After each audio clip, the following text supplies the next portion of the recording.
Okay, just 2 minutes.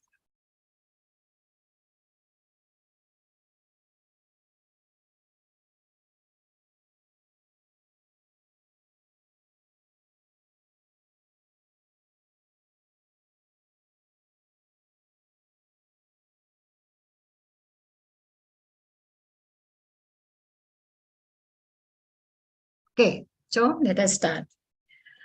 And so Bhagavad Gita, you all have some idea.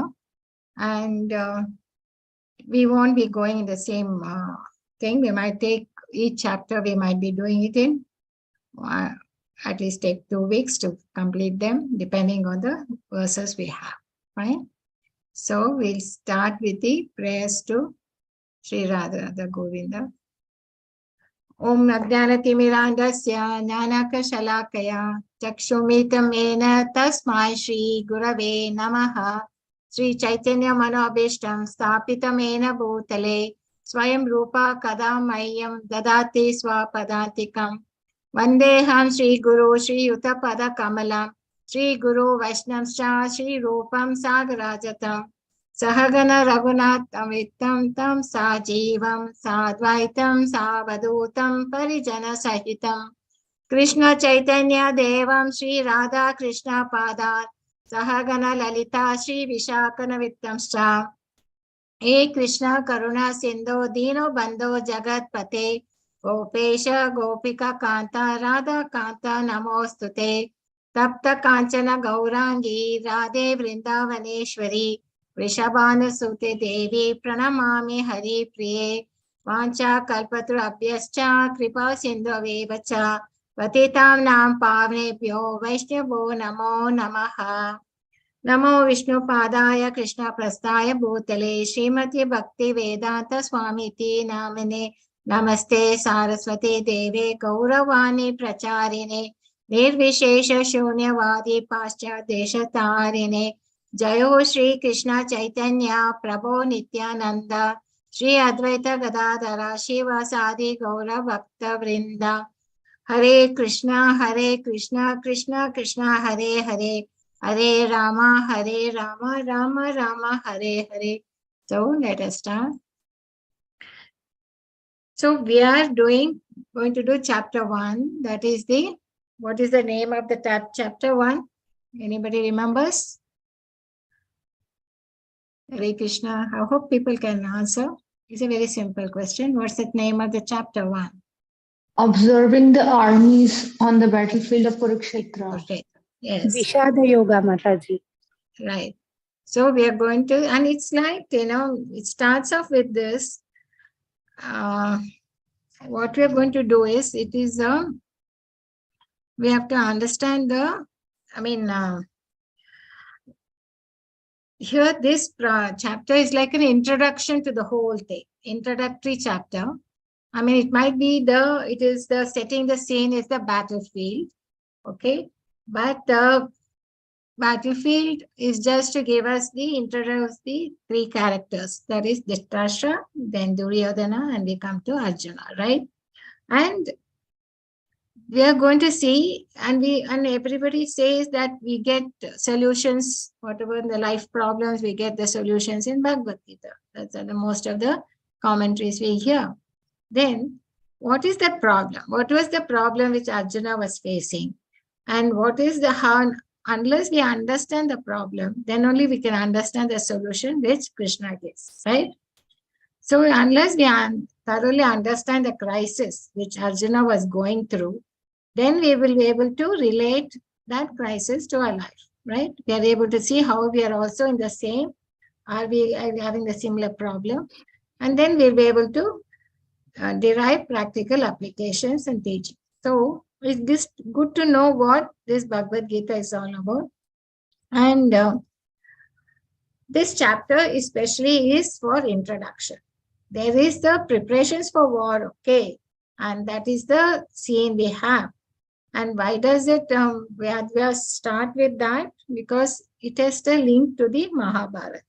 Because otherwise it's just going to see the discussion between Arjuna and Krishna. Then we won't, if you de-link it from Mahabharata, doesn't give us meaning because it has the relevance to the Mahabharata. Okay. So this chapter has two sections. We're going to see the introduction preparations, and from 128 to 46 is all about Arjuna stuffs. Actually, first is the preparations for war. We're going to see all the characters are there and the signs of victory, and Krishna is a Bhaktavasal. So we'll just cover this from today from 1 to 20. So this Tashta Vacha. So I will like, let me go to. Okay. Anybody can recite this verse, sloka? The first sloka is by Dhritarashtra's words. Dharma Kshetra, Kurukshetra. Yes, Mataji, go ahead. Riya Raisada. Dhritarashtra उवाच धर्मक्षेत्रे कुरुक्षेत्रे संवेतायुयुत्सव मामकाः पाण्डवाश्चैव किम् अकुर्वत Sanjay. Hare Krishna Mataji. Hare Krishna. So this is it starts with Dhritarashtra. This is the only verse where the Dhritarashtra is speaking, and the rest is by the Arjuna, Sanjaya, and Krishna, right? So here, what is the, it says, O Sanjaya, after my sons and the sons of Pandu assembled in the place of pilgrimage at Kurukshetra, desiring to fight, what did they do? So in this, you can see that there is a lot of character of this Shastra is very clear from the way he is speaking of my sons and sons of Pandu. And also he's talking about the place of pilgrimage, which is Kurukshetra. Kurukshetra is a place, it's a pilgrimage place, Dharma Kshetra. So these are the things which there we can focus. And let us see what Prabhupada writes in the thing. It starts off with how Bhagavad Gita is a widely read basic science summarized in the Gita Mahatmya, where the Shankaracharya has glorified the Gita Mahatmya and said it's the only scripture which we need to understand, read, and think. And actually, Bhagavad Gita is like an essence of all Vedas, right? So the example of clear understanding, I mean, there are a lot of interpretations, but here Prabhupada writes, the example of clear understanding is there in the Bhagavad Gita itself. In the way the teaching is understood by Arjuna, who heard the Gita directly from the Lord. If someone is fortunate enough to understand Bhagavad Gita in that line of decisions, then he surpasses all. That means you don't need to study any Vedic scriptures. This is the only scripture is more than enough. So it's a perfect here. So with this, he starts off with the and the topic discussed by Dhritarashtra and Sanjaya as described in Mahabharata forms a basic principle for this great philosophy. So if we understand what is happening here, then we can understand what is going on. Okay. So Dhritarashtra said, both the Pandavas, and what is he is the king of Hastinapur, right? And the sons of Pandu was his brother, right? And they were Dhritarashtra and Pandu were brothers. They had the same father, maybe different mothers, but when after Pandu died at an early age, he's leaving his sons at very young, so they came under the shelter of Dhritarashtra. So as a king of Hastinapur, he had the duty to take care of his nephews and his son. And not only his thing, he's the king. So he's the city, he has to take care of the citizens, right? That was his duty. But here from his verse, we can easily see that he says, my son and Mamaka and Pandavas. That means he addresses his brothers' children, sons of Pandu, and not telling that they are my nephews. So what do we understand? So instead of treating the brother's children as his own, he is now clearly shows that how he discriminates it. So these are the things which, and why does he do that?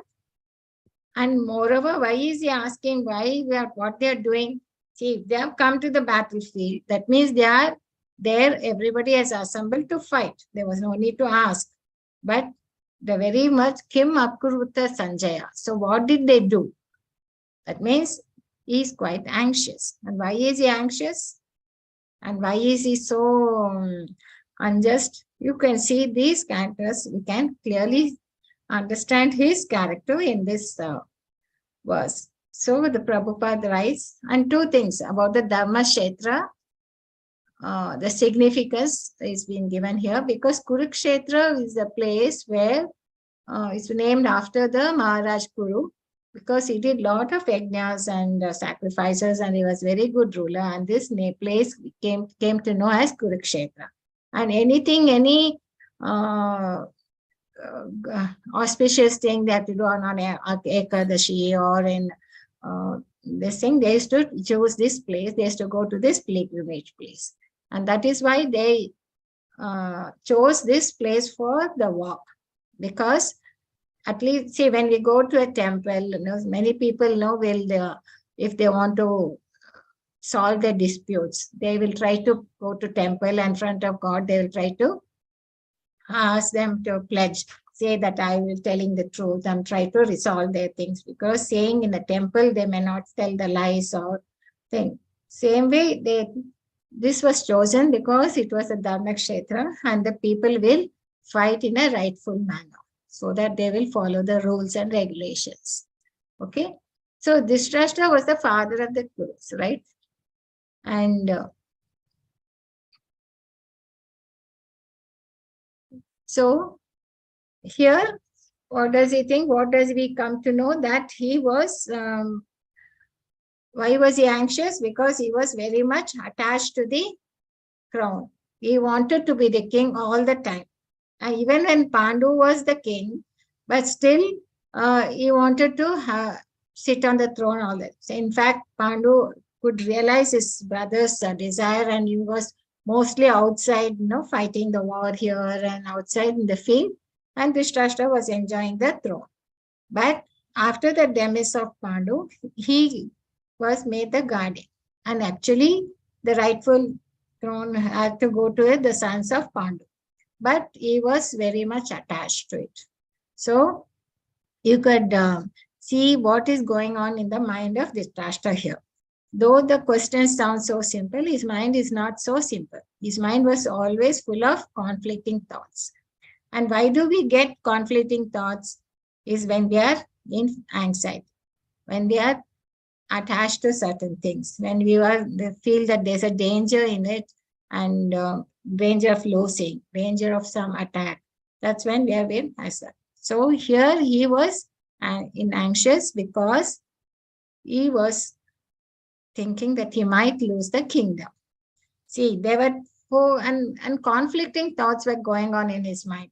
Like he desired that the war should, that this son should be the king. They should win the war. But he had a doubt also, because the place was Dharma Kshetra. And in the Dharma Kshetra, only the pious people can win. So how can his sons win? So that was a conflict. Like he desires but still had doubt. So sometimes in life also we desire so many things, but we still will have that doubt, whether we can achieve that desire, or we might have certain possessions and we might hold on to it, and we might have the doubt that we can lose it. So this was a conflict, that whether the desire and the doubt. And also he was fearing, because that they might negotiate with each other and they might come to a compromise. That is between Kauravas and Pandavas. That also was there in his mind. There was a fear that the war itself will not take place, or the Pandavas might renounce and go away. So that also he was having a false hope, a little hope. Let them feel remorse and then go away and not fight. So this kind of fear, hope, then desire and doubts, and these were the things which was going on in his mind. So material attachment causes anxiety and makes one blind to dharma. And he was so blind to this material attachment because of this, that he was even ready to risk his own sons and the whole world was there, assembled there to fight. Okay. And that's all because he was the cause of the war.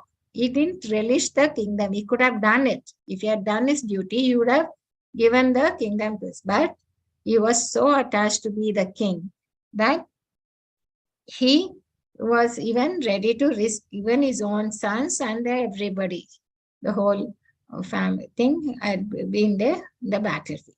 Okay, so this is what we can understand here.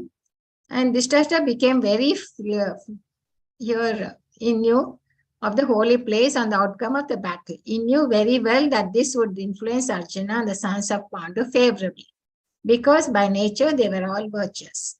Sanjay was a student of Vyasa, and therefore, by the mercy of Vyasa, Sanjay was able to envision and that's another thing, because why he is asking Sanjaya is because he was given the vision by Vyas to see the battle, what was happening in the battlefield. He could see it sitting in the room of Dhritarashtra.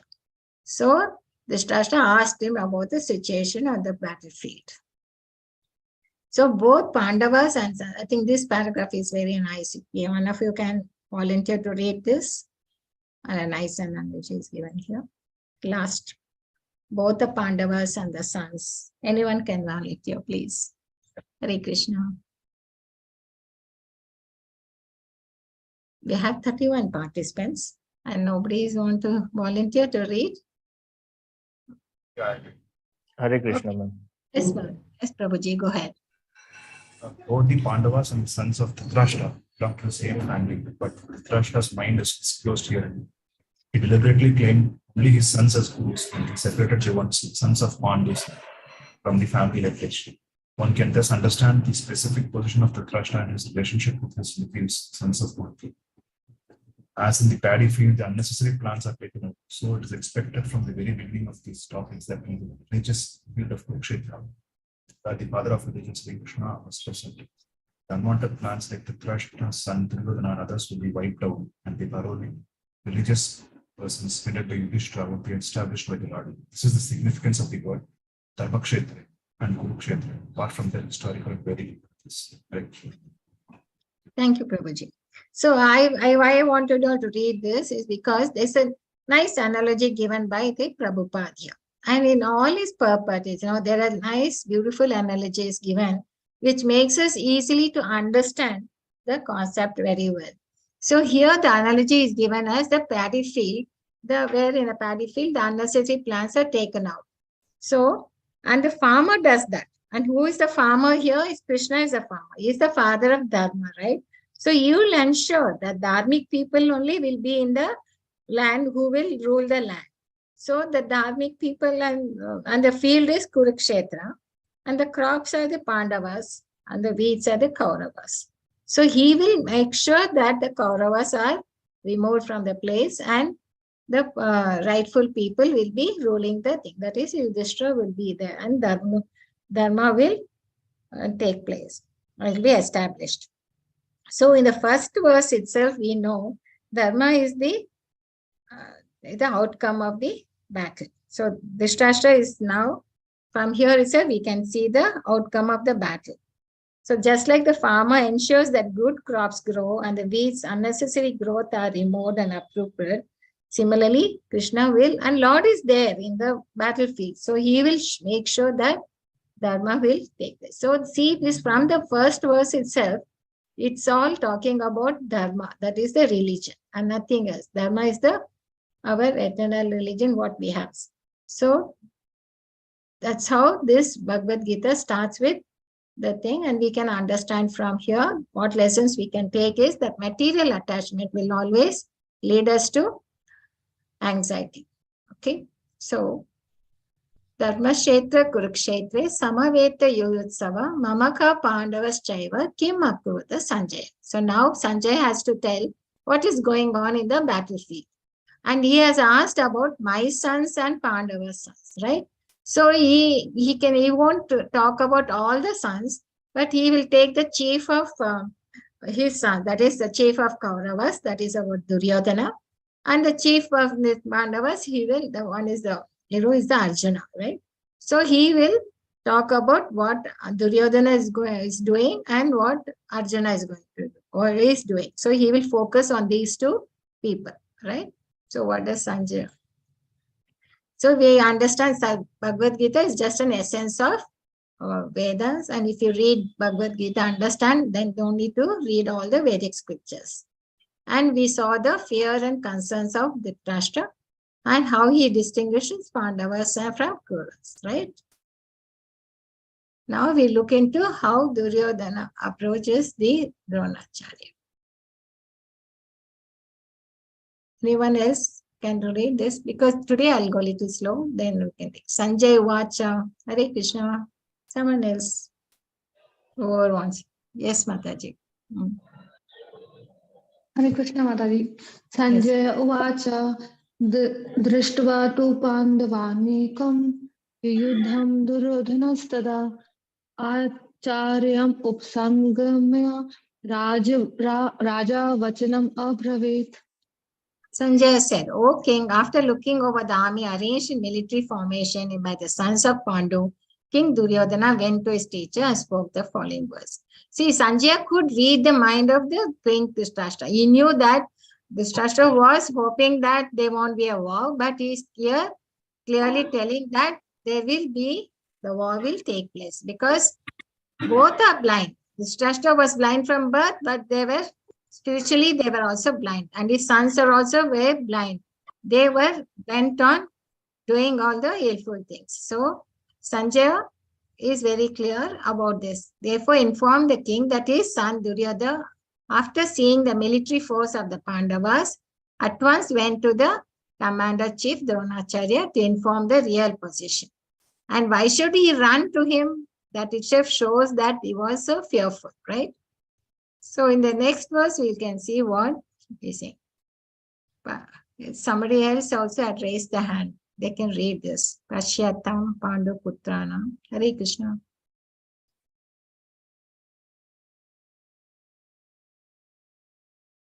Okay, carry on, Mataji. Archana, Dr. Archana, right? Hare Krishna Mataji. Yes, Mataji. Shatyam Pandu Puranacharyam Maharti Chamam Drupada Putrena Tavat Sishtena. Putrena Tava Shishvata Dhimatamam. So, oh my teacher, behold the great, see, behold the great army of the sons of Pandu, so expertly arranged by your intelligent disciple, the son of Drupada. So, Drupada, the son of, he was taken aback by seeing the army. He didn't expect that Pandavas will come up with such a huge army. He was so confident that they don't have any supporters and anything, but still when they came, he was surprised. He was taken aback. Okay. And now he runs to Dronacharya to tell. And why? Because the general of the army general on the Pandava side was the son of Drupada, Dhristadyumna, and he was a student of Dronacharya. So here we can see, we saw the character of Dhritarashtra, and now we see what is happening in the mind of Duryodhana. Now he is pointing out the defects of Dronacharya. He's a Brahmana commander-in-chief, and he had some, actually there was a quarrel between Drupada and Dronacharya, and in that thing they had a mishap, and Dronacharya had taken all the kingdom of Drupada and then later gave him. So Drupada had a vengeance on Dronacharya, and he did a sacrifice and got a son called Dhristadyumna, who will be the cause for death of Dronacharya. And the next day, and also he had a daughter, Draupadi, who married Arjuna, right? All the Pandavas. So he said, see, your son, the one you have, the son of Drupada, knowing him that he is going to be the cause of your death, but still you have taught him all the military skills, and now he is there on the opposite side. I arranged the army so well. The thing. So he was pointing out the faults in Dronacharya, because he wants to instigate anger into the guru so that he will not be supporting them. And actually he is having fear in his mind. Okay. But instead of becoming humble to the guru, he is the other way around. And he didn't So he was, now because of that, now he's pointing out all the great warriors assembled in Pandavas. And so in the coming verses, he points out the warriors are there who are in the side of Pandavas. So he is giving the whole strength. So approaches for military. And actually he's a politician and diplomat, right? He knew and the way the Vishnudyuma and how he is trained by Dronacharya, result of everything, is pointing it out. So he is very cunning and he's a politician and he will go do anything to get the kingdom. He will go to any extent, even to insulting his own guru, insulting his own general, and thing because he wants the thing to get his kingdom at any cost. He knows he is in the wrong, but still he does it. And he is only banking on the whose strength? He's banking on the strength of Bhishmadev and Dronacharya, right? So he's an expert politician and he's referring Drushtadima as son of Drupada. And he's also, and Dhritarashtra is distinguished Pandavas. So we see these are the way these two characters are, okay? And in these verses from 1.4 to 1.6 and thing, we see the names brought up by the Duryodhana. He will identify the chief heroes on the Pandava side and also is telling about the heroes on his warriors on his side. And when we read these verses, so one thing will come in our mind: why is these names are being brought up? Why is there any reference? Why should we learn this thing? So then the lecture by Prabhupada mentions that people may ask, by mentioning these great fighters, what spiritual progress we make. Because we are only chanting Hare Krishna Mahamantra. So by chanting the names of these great fighters, what do we gain?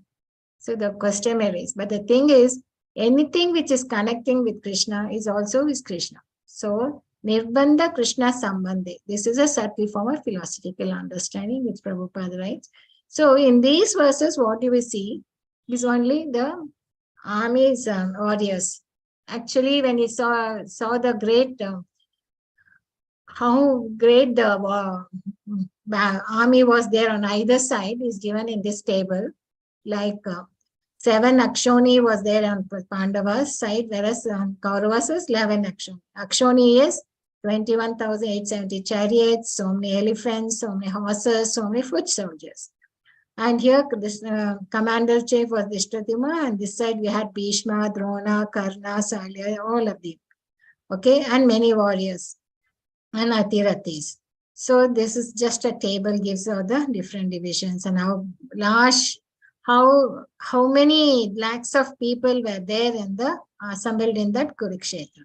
Okay, and here these are the names which Duryodhana describes on the Bhishma, Arjuna, Kashi Raja, Udyamu, then Purujet, Uttamajo, Drishtaketu, Kunti Bhoja, sons of Subhadra, Chaitiketa, Saiva, sons of Draupadi. They are all Maharathas. Okay. And then on his side, and he doesn't want to discourage us. So he is talking about, on his side, he has Dronacharya, Bhishma, Karna, Ashwatthama, Kritavarma, Vikarna, Saundati, Jayadratha, Salya, and others. In fact, when he was talking about, he doesn't take the name of Bhishma there first, but he takes the name of Dronacharya, because Dronacharya is a Brahmana and the Brahmanas have to be recognized first, then only Kshatriya. And Bhishma Dev was happy that he took the name first. So fighting for material cause, hence weak. Most of them are all also favoring. And why is, and these people are all fighting for rights and not for material gains. So they are very strong. Whereas these people here, they are on the Adharma side, right? So they are fighting materials, they are weak. And they are fine. And most of them like Pandavas, like Bhishma Dev, Dronacharya, like. So he wants to make sure that they fight for him alone and not. And he was sure of Bhishma Dev's and Dronacharya's thing. Why? Because they were silent, no, when they insulted Draupadi. These two warriors were quiet. They never opposed. So he thought they will also be, and he was sure to win. Okay. So, and the way he's talking about the warriors here and the warriors on this side, it shows that, you have to, in any battle, in anything, we should see either side, the strength of either side. So you should not look at your strength of your own side. You should also see the strength of the enemies. Only then you can have a strategy to how to fight the battle. It's also in the same way in our life also, we have to see both the sides before things. Hence, it has been mentioned here. Okay. And he says they are ready to lay their lives, fate for their lives already decided.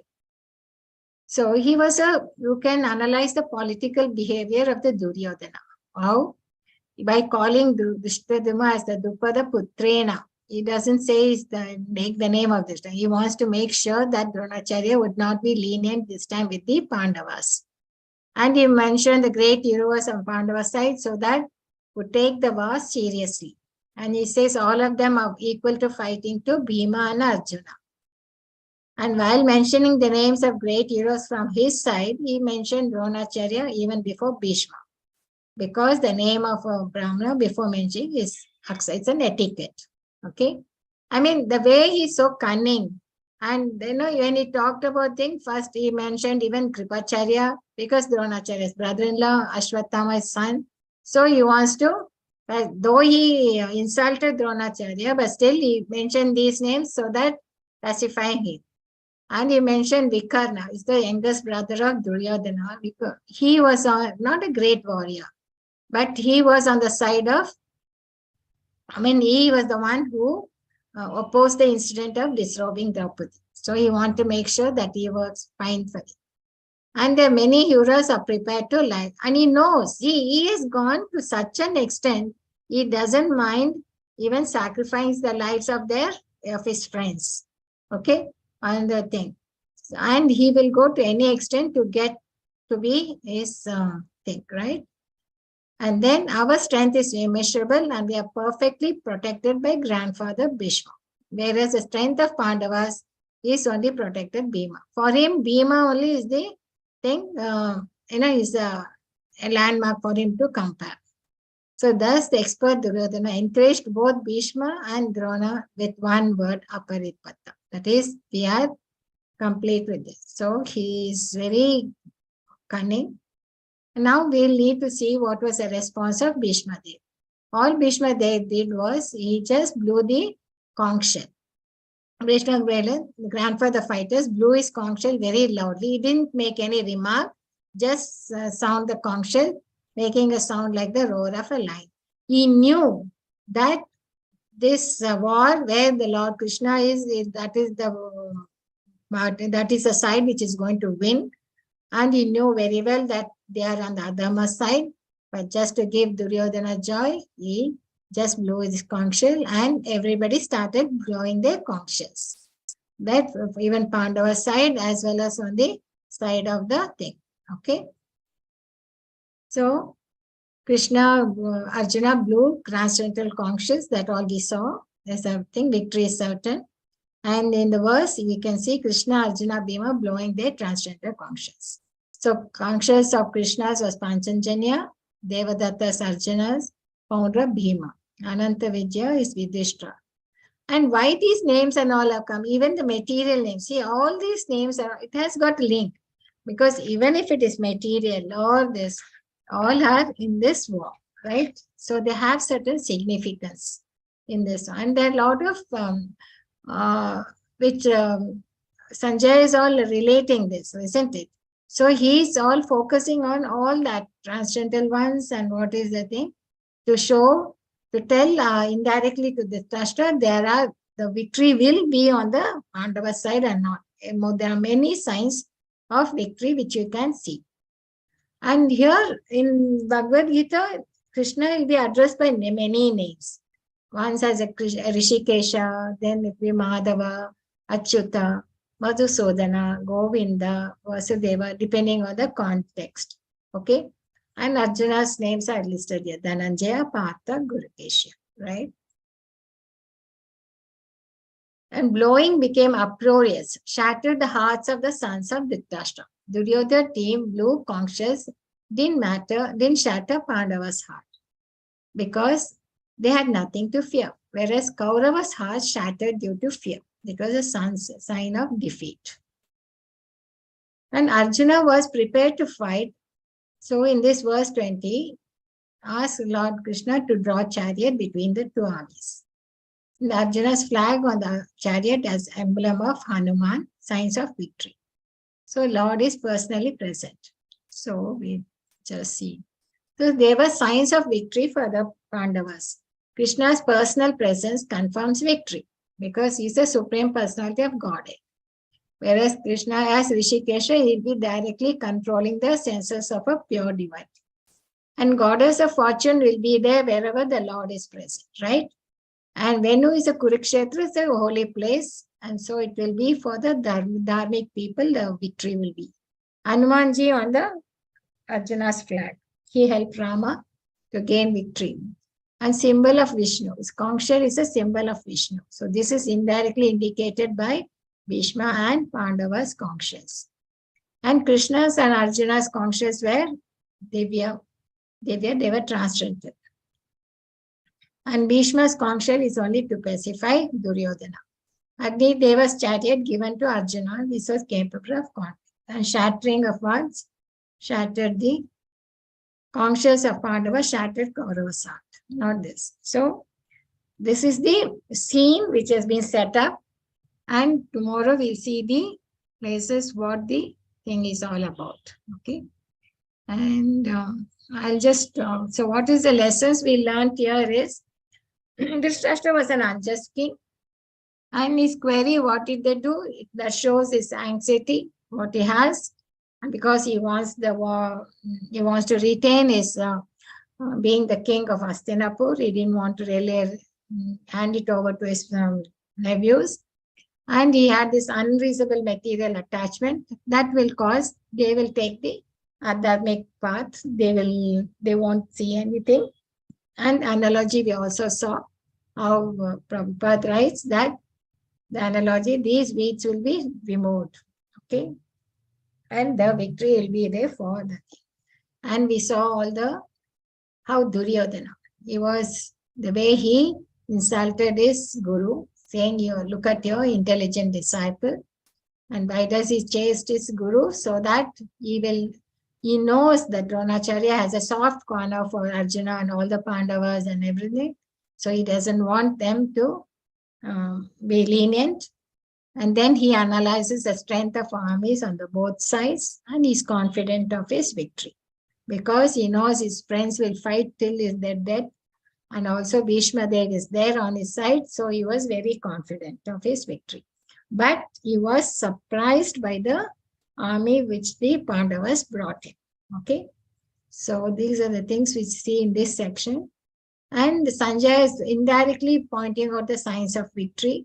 And he could visualize the fear in the sons of Dhritarashtra. And here, just like you see in the TV, what's happening somewhere else, the thing going, he could visualize that. Okay. So this is a scene which has been set up. And the thing. And we will see tomorrow how Arjuna is going to, reaction of Arjuna. We saw these two characters because these are the kind of people and these are the things which goes in our minds also. And we are the ones we encounter in our life, such a thing and such conflicts. So this is, it's all about that and how Arjuna is going to see, right? So, and anything with Krishna is Nirbandha Krishna Sambandhe, Rishikesha.